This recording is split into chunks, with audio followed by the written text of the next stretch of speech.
Hello and welcome. This is Noah and John with Card Shop Insiders. We are excited to bring you another episode today where we talk today about how to price cards. You can't make money if you don't sell things, and you can't sell things if it doesn't have a price on it. So, John, So Noah, what? What do you want to know? well, why don't we It's start? sealed product?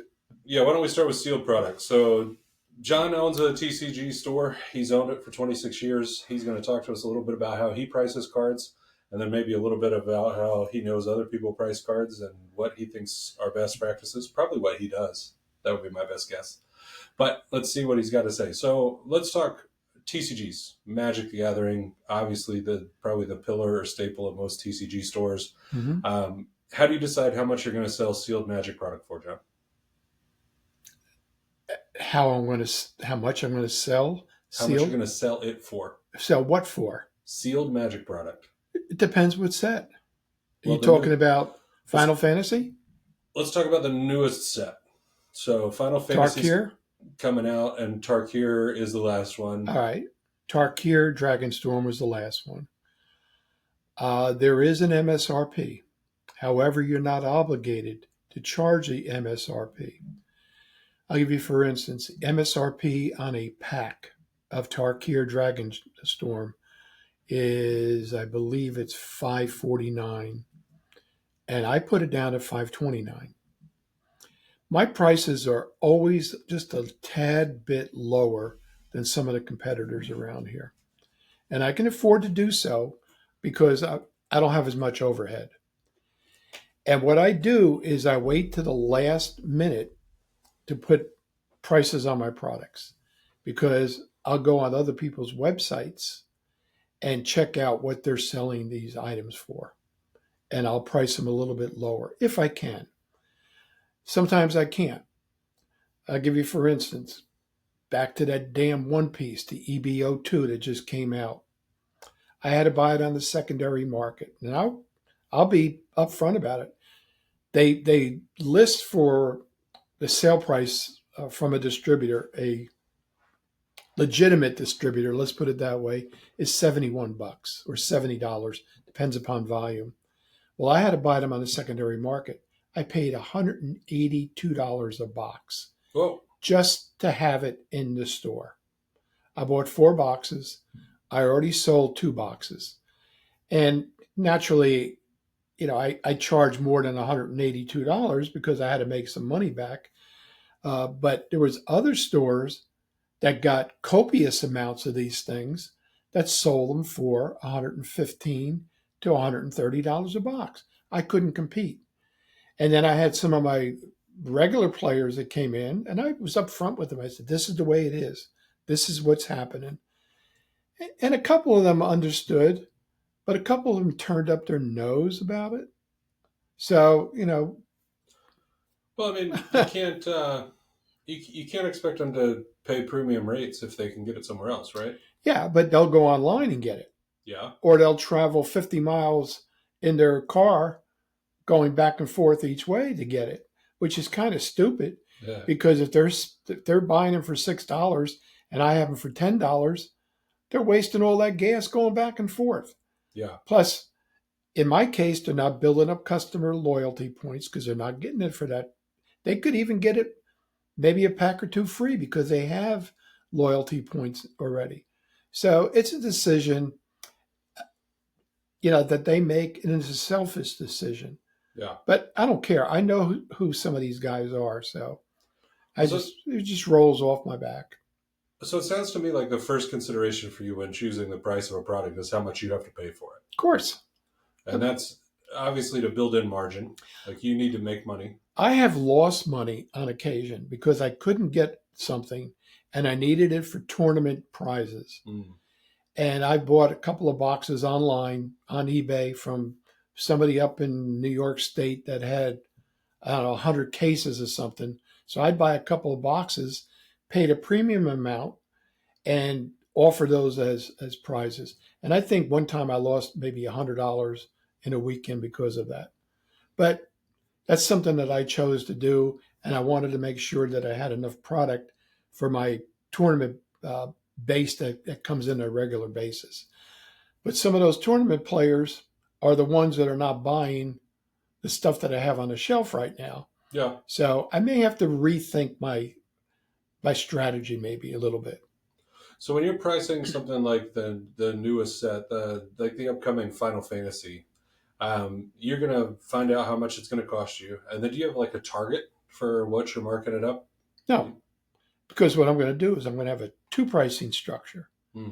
I'm going to put it an outrageous price according to what, because everybody comes in and says, TCG's got it for this amount, TCG's got it for that amount. Well, TCG's got some of these products at an outrageous amount. So I'm going to put the outrageous amount as when I scan it, hey, this is what it is. And if you come in and you've been a loyal customer for all these years, I'm going to say, no, you're not going to pay that amount. You're going to pay this amount and you're going to pay a lesser amount. That's how I'm going to do it. And that's how I maintain loyalty. I mean, I think that's important to take care of your regular customers by doing something like that.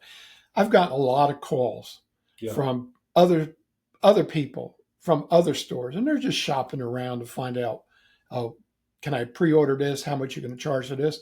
I don't even quote prices on the phone anymore, especially for Pokemon. I put that in my newsletter a couple weeks ago. Yeah. I don't have the time because they're just shopping around, and I just don't want to engage with them because they'll say, well, TCG's got it for this, or such and such has got it for this. Well, go to hell, buy it there. I don't care. Uh, it's kind of a cavalier attitude to have, but I'm going to do it. That's the way I'm going to do it. So I'm going to have a two-tier pricing structure. Well, talking about how TCG prices things, what about let's shift over and talk about singles products. So in the store, you sell Magic the Gathering singles, you sell some Yu-Gi-Oh, you have and sell some Lorcana, And Star Wars. and I think you're sold out of Star Wars singles Yeah, right it's now. very, very little. I have some. It's too much for me to keep up with, Yeah. and that's why I got rid of Pokemon a long time ago singles, Well, and then let's I don't do a lot of Yu-Gi-Oh singles anymore. yeah. Primarily, it's Magic. You've got what, 6 cases on the wall? 8 Eight altogether. cases, and like 6 of them are Magic. Right. So let's talk about Magic singles again, kind of the backbone of the TCG world. How do you decide what price goes on a card? Well, the software that I use through Crystal Commerce comes up with a price, and it's an aggregate price of, um, I guess, a couple of different sites. Primarily, I think they use TCG Player, and it's usually the mid-market price. And I have the ability to set it at the low price, mid-market, or the high price. I put it at mid market, and just to cover myself, I usually put it at 102% of mid market. So if something skyrockets one day, I'm not going to make as much money, but I'm not going to lose as much money. And if, I'll look at the card and I have the ability on the screen just to go over to the TCG player Mm-hmm. and look at it and say, well, I got it for $10, but TCG player now has it for 5. I'm going to say to the customer, I'll give it to you for 5 or 6. And again, it depends upon what I paid for it. Yeah. And I've given some cards away on occasion to some of my regular customers. Where do most of your singles come from? Do you crack in packs or are you buying collections? I used to buy a lot of collections when I first started. Ergo, in that back room, I still have about 150,000 Magic cards sitting there waiting to be put into inventory. It's a long, laborious, something that I'll wind up doing when I'm in a nursing home someday, drooling and putting, Mm-hmm. putting it on my, Try not to drool on the cards. yeah. But I bought a lot of collections, not a lot of expensive collections. I'm not capable of buying a Black Lotus or something like that. Uh, I think some of the basic or the lands that I got when I first started, they all sold. And I know what sells now. The customer usually will not spend more than $100 for a card, usually. So I'm not going to stock my shelves or my cases with cards that are $300 or $400 because they're not going to sell. And a lot of the cards that I get, I break up out of packs, and I'll use those to go into the case. And it depends upon the set. Some sets are really good and are sought after. I may I may open up a couple of more boxes of them. And what I've been doing lately is I've been ordering more pre-release kits, and it's not that much more money that I have to pay to get the pre-release kits in comparison to the same number of cards that I get in the booster boxes. So, but the thing is, I still believe that you get better cards in the pre-release kits. Plus, you get the promos. And Yeah. the promos, I've hit a couple of good promos that are $50 and $60 cards because of doing that. And immediately I put them in a case, and a couple of days later, people will come in and buy it. That's Yeah. how I do it. All right. Well, then last thing, I guess there's a couple other categories of stuff, but as far as TCGs go, supplies would be the last thing that we talk about in terms of pricing. Do those come with an MSRP like the Magic cards do? Now, it's a Wild West out there now. Okay. And especially with the tariffs or the, the expectation that the tariffs are going to go up, because a lot of the tariffs haven't hit yet. Yeah. But as we spoke about 2 weeks ago, Ultra Pro has increased their prices immediately 50%.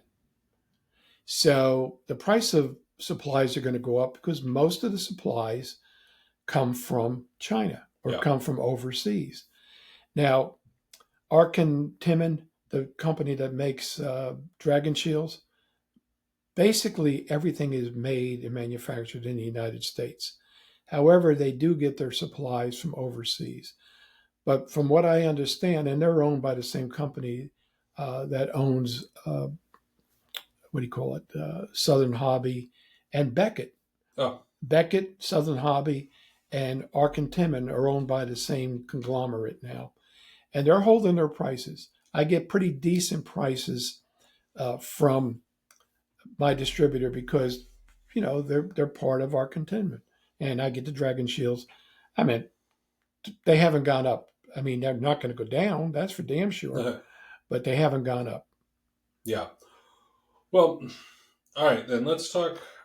If this is how pricing works, what can a collectible card or tournament store do to make money then? How do you make more money?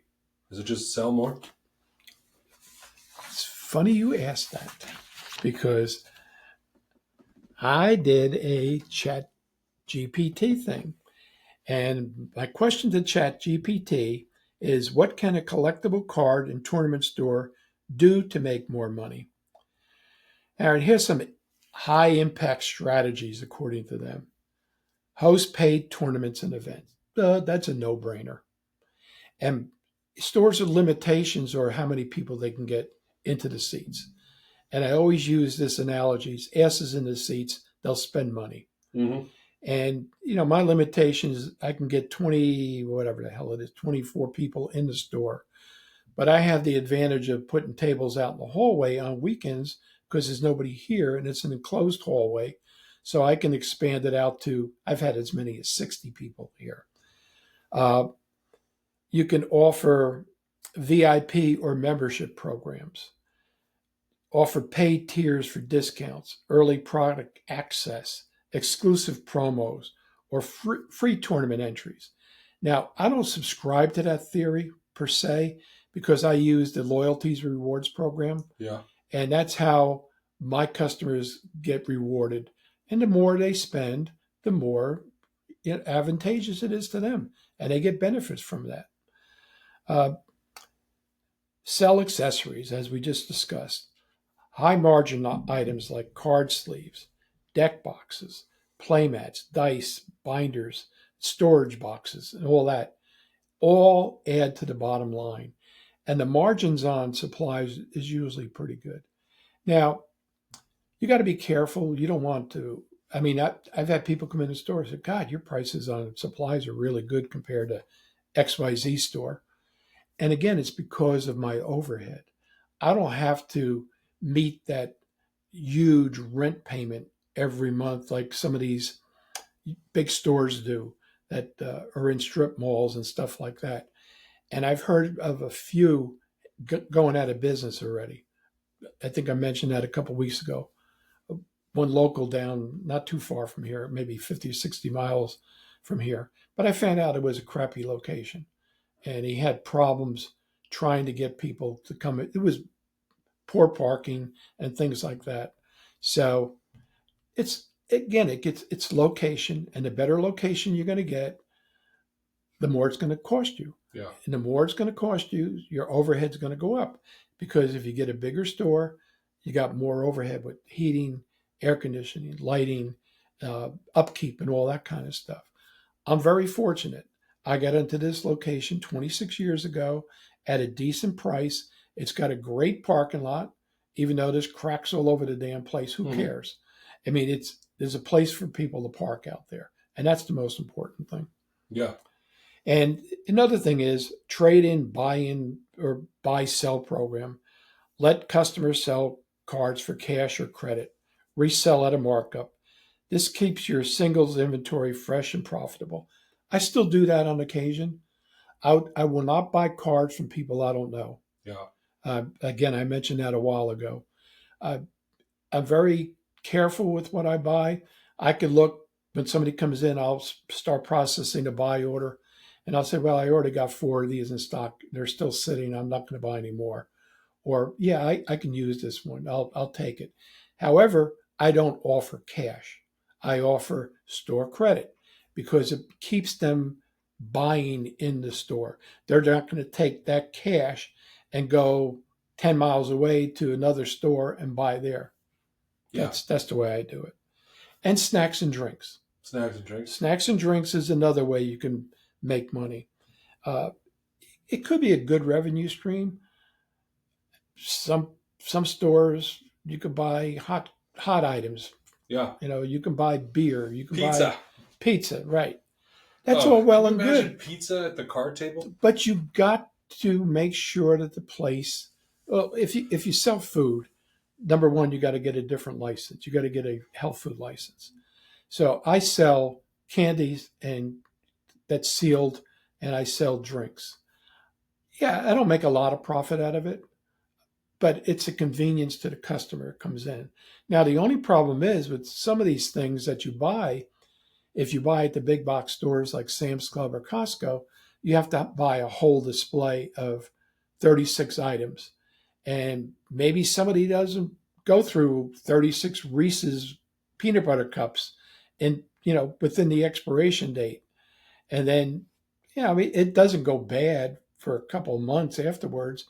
But if you're going to sell something that has an expiration date of 2 months ago, and they're going to look at it and say, I'm not going to buy this.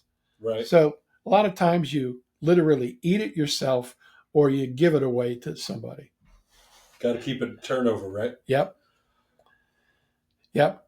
So, well, I mean, that's it. How long are we at this today right now? Because I think we should keep it maybe to under 10 minutes. I don't know, short. All right. Let's close up that thought then. A couple of thoughts that I had, and you've kind of confirmed from what you've shared with us about how you price. You make money, really, you make the money with a good deal when you buy something. If you can get a good price when you buy a product, that's what drives your cost, like how much you're going to list it for sale, and that's what sets your margins. It's like anything else, Noah.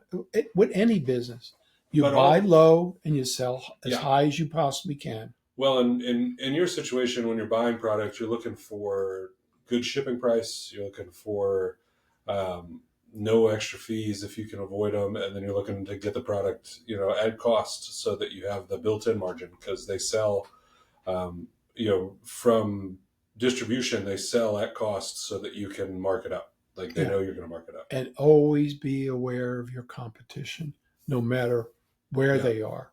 I mean, I'll look for other states and see what other states are doing. Well, and I think one thing you've warned before, and one thing we should just leave as a final thought is that nothing is guaranteed. You can't just because the last set sold doesn't mean this set's going to sell. No. So don't overbuy, don't overextend in the greed run. But if you catch on to something that's big and you can get into it, buy what you can and capitalize on it at that time. But don't screw over your regular customers because it'll come back to bite you in the rear end in the long run. Now, Very good. I know we talked about how to make more money at a card shop or a tournament store, and I only hit on one of the topics. I think next week or the next time we record, I'll go beyond this storefront. I'm going to do a little bit more research into it, as far as selling online and things like that. And I've sold on eBay before, Yeah. and I've sold some things on TCG Player, and I know you have.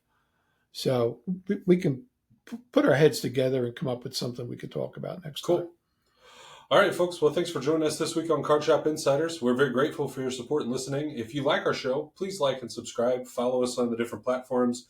You should be able to find this video on YouTube. There should be an audio version of it on Spotify. If you're interested in following us on social media, you can find us at Card Shop Insiders on Instagram and X. And we do have Patreon. If you're interested in supporting the show, with your wallet, you can do that. We'd like to give a special thanks to our Patreon patrons, Ben, Grant, Brandon, Logan, Drayden, Jake, Brian, and Nathan. Thanks you guys for supporting our show and for enjoying some of the behind-the-scenes content. For those of you that haven't yet joined us on Patreon, consider doing so that you can see the whole recording session that John and I do. We record the whole thing, and we edit it down to the video you see now. We look forward to having you guys with us next time. If you have any questions or comments, they would help us out a ton. And we look forward to next time. Whatever Noah said. Thank you, guys.